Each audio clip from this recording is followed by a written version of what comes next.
are many facets to this complaint and to the answer, so I'm going to try to simplify it so we can move along with what you're really looking for, Mr. Garcia.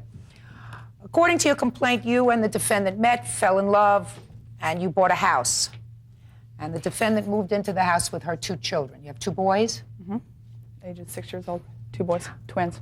And you lived there for a short time in the house together. Yeah, I had one house, and I purchased a brand new home in February. But you lived in this house together for a short time. You came home from work one day and you found that she was gone with the children and all of the things in the house that you had purchased. Well, 90% of the things were gone. And then you say that you were served with a temporary restraining order that Ms. Hankey had secured against you. That's correct. You were forced to hire a lawyer to defend that case, and that case was ultimately dropped. Right. So you are also suing for your attorney's fees. That's right.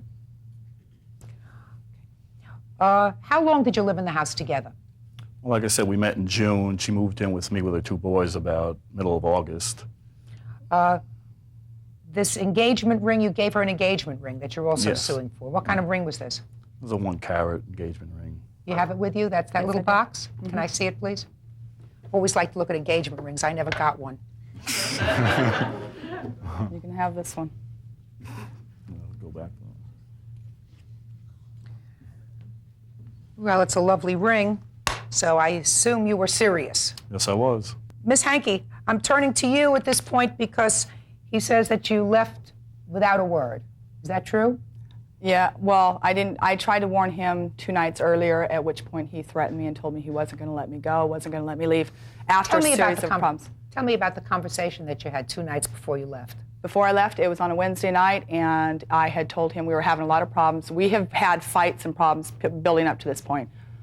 A few days Verbal earlier, fights. Verbal fights and threats, yes. A few days earlier, he had used adult words for 2 minor children. I'd rather not use those in courtroom, okay? It's in my statement. He had called a couple little girls a name that was not appropriate. That was like one of the final straws.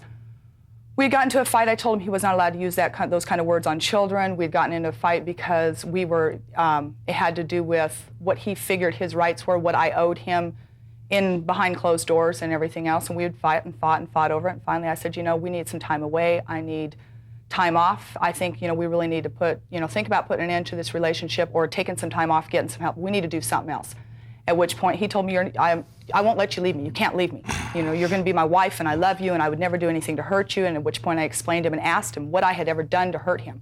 I was not the one that had brought my ex-boyfriends into the house. I was not the one who had lied. I was not the one who had, over a series of the fights. Well, your where he ex-husband's had, in the house, though?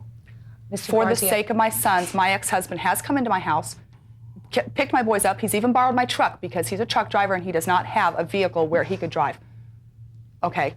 He has, anyway, so I told him at that point, what I asked him what I'd ever done to hurt him. I had never lied to him, never cheated, I've never gone out. I gave up the things that aggravated him. My personal hobbies of dancing and stuff I'd given up because that aggravated him. We left it at that because after he had got so irate and told me he wasn't going to let me leave, I started getting scared. I just said, fine, whatever. And I just walked away, cooled off, went and sat out on the couch, at which point he turned off my alarm clocks. The next morning, I did not get up for work because my alarm clocks were turned off, or he turned them off that morning. I don't know when he turned them off. I didn't see him do it. Turned off my alarm clocks. I did not get up for work, at which time, and at my job, if you don't call in, you're fired. That's considered self-termination. So I thought I didn't have a job. At which point I told him, I haven't got a job. He was happy about this. He liked the idea that I couldn't leave him, that I had no way out. I had no way of supporting my 2 children without a job. And he knew that. He bragged about it to a friend of mine. Told her, I got my baby fired. He was happy about it. I really do believe he was happy. He had me trapped. He stayed home from work on Thursday, the next day. He stayed home and just kind of sat around, and what he was doing, I don't know. Friday, he came home. He went to work Friday. He came home on Friday night, still thinking I did not have a job. Went through all the cupboards. For what reason, other than I felt like he was searching the cupboards to see if anything had been misplaced, anything had been changed, anything had been packed, because I really do believe he kind of knew I would leave him. And then on Saturday, when he went to work, I said goodbye, have a nice day. And he went off on his way. I called the movers, I had him come in, and I moved in and out in 5 hours.